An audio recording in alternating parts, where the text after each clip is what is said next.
So the question of rogue DP or people's man?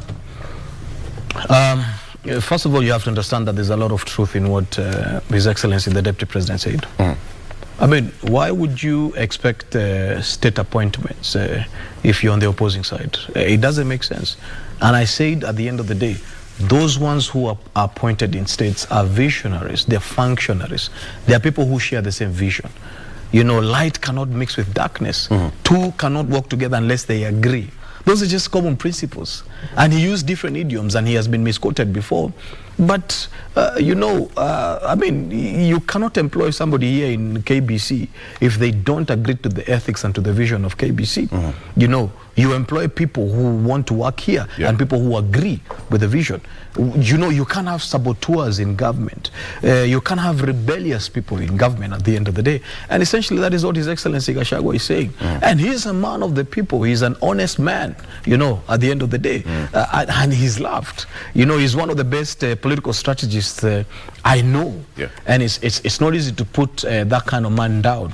And so essentially what he's saying is that state appointments are for those ones who birthed this vision, and for those ones who believe in this vision, and for those ones who will drive this vision without sabotaging it or without introducing any nature of rebellion whatsoever.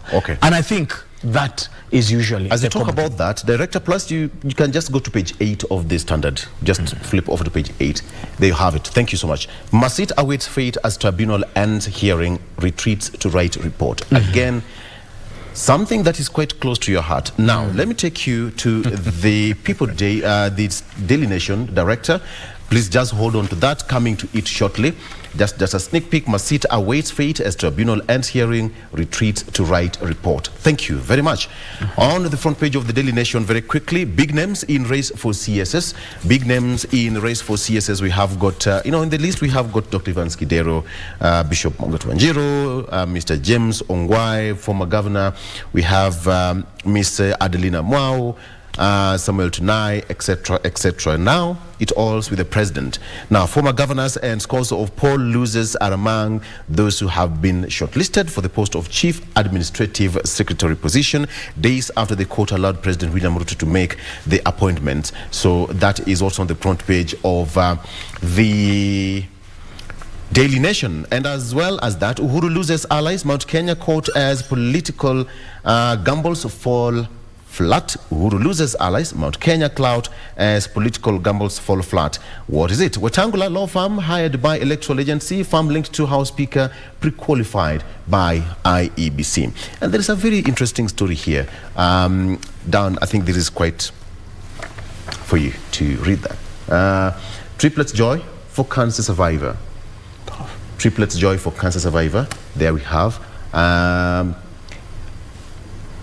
She was a former staffer here at the Kenya Broadcasting Corporation. Wow. Bunts of joy, right?